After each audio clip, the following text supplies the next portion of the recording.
I've had the Samsung Galaxy S23 Plus for around 4 months, and in this episode, we're going to talk about if you should still purchase this device. Alright, so let me give you a quick spec refresh. This does have a 6.6-inch dynamic AMOLED display. This is a 1080p display. It's 2340 by 1080, so it's not quite the 2K they used to give you on the Plus model, but still, it's a very strong panel here. We do have ourselves a 4700 milliamp hour battery on board, a Qualcomm Snapdragon 8 Gen 2 in here, a 50 megapixel triple camera, which is capable up to 30 times zoom, and we also do have, 8 gigabytes of RAM, so you're not getting a full 12 like you'll get on the S23 Ultra. However, Samsung has done some pretty good optimizations this year, and with the Qualcomm Snapdragon 8 Gen 2, it runs quite nice. Now, talking about the actual body and the build, I really enjoyed just kind of how nice this phone feels.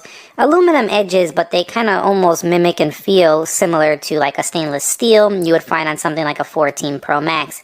Now, also, I find these rounded corners a little more comfortable than the competition like the 14 Plus. It just feels a little bit better in the hand. Just wraps in that palm a little nicer.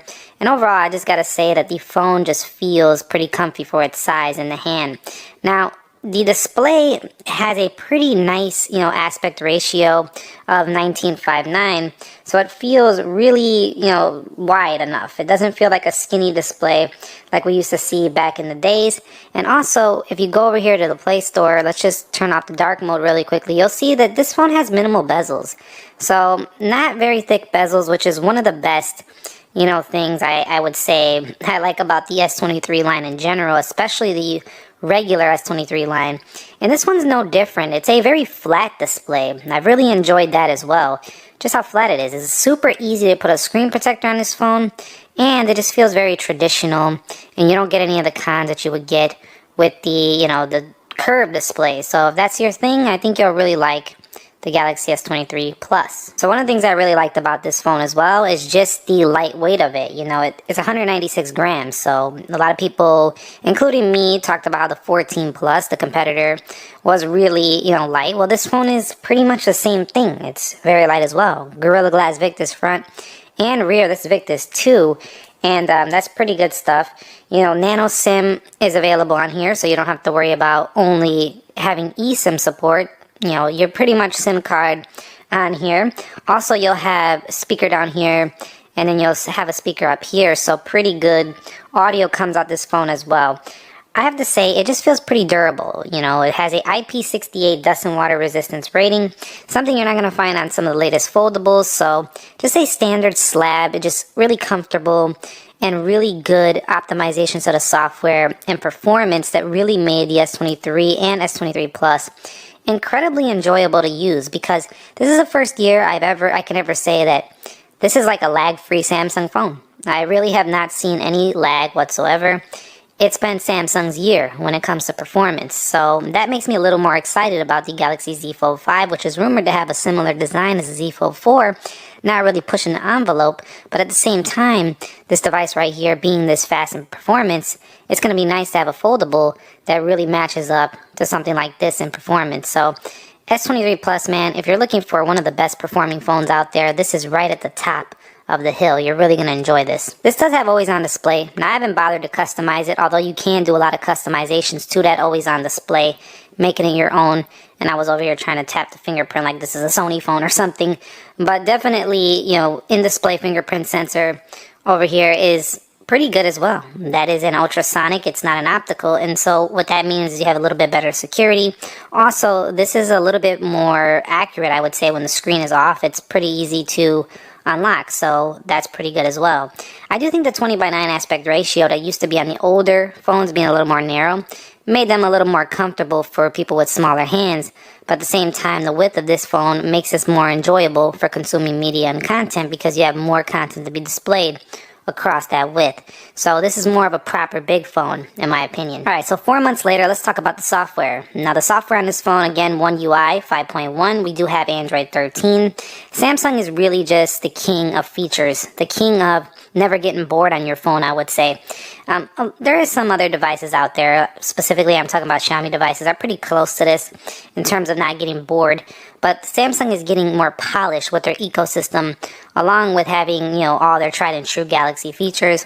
I love to play around with themes, switch things up depending on the seasons and stuff like that. And when I get bored, and I don't have to worry about getting some virus from some weird launcher in the Play Store or anything like that, I could just work with this stuff in the Galaxy theme store that's definitely been, already pre-made for these phones in the Galaxy theme store. You also can combine a watch, Galaxy Buds, and one of the standout features, which is just really going crazy over everybody, is date's. You don't even need to buy a computer. Literally just go get yourself a monitor, take the USB-C cable out the box, plug it into the HDMI, and bam, use your phone as a keyboard, use your phone as a mouse.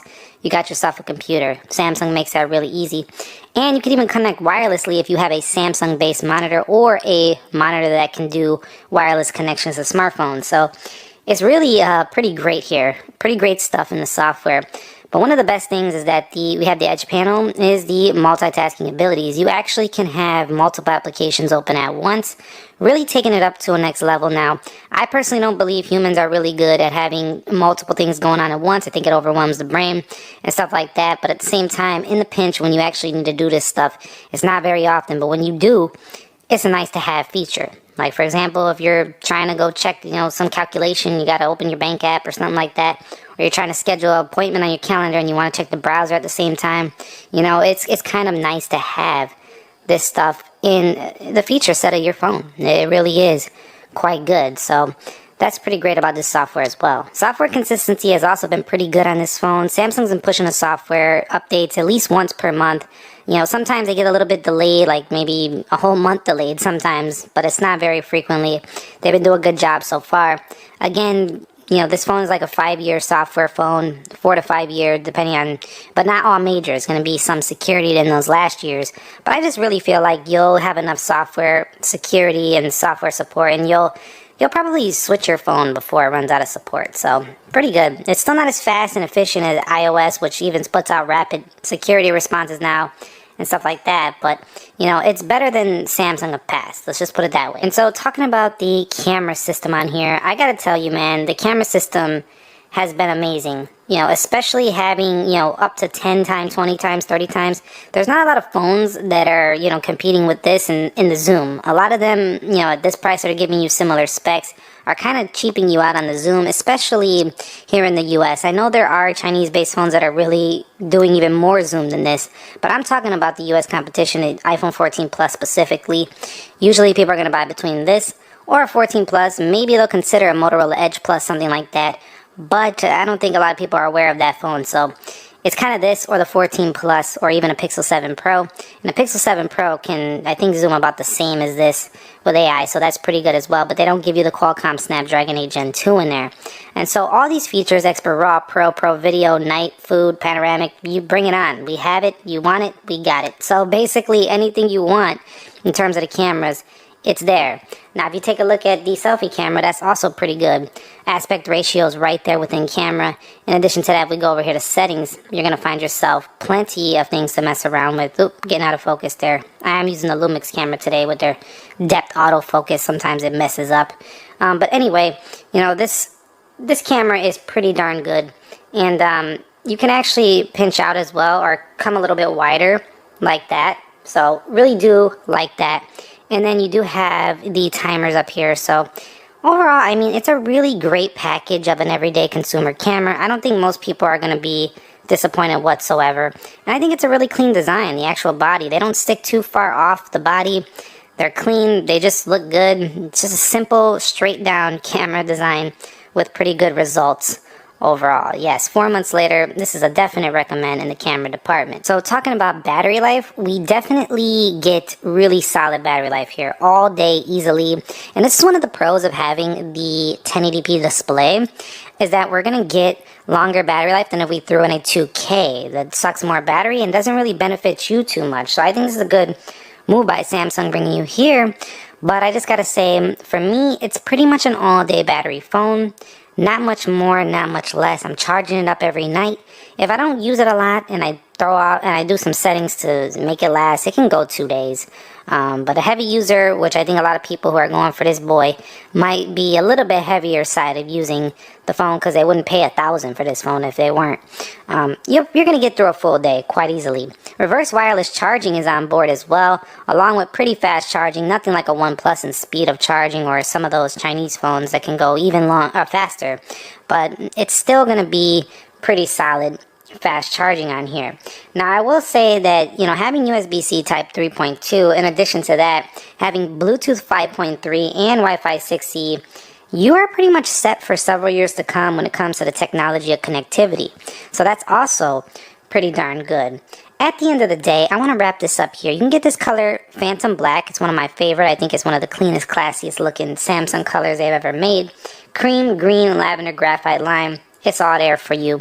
And you can actually snag this phone for around $750 to $800 right now. They're throwing deals on these, and they retail for like $1,000. So that's a pretty good deal right here on the Samsung S23 Plus. And it's just proof that maybe sometimes you should wait a little bit to get the strongest Samsung offerings out there, because they do drop in price.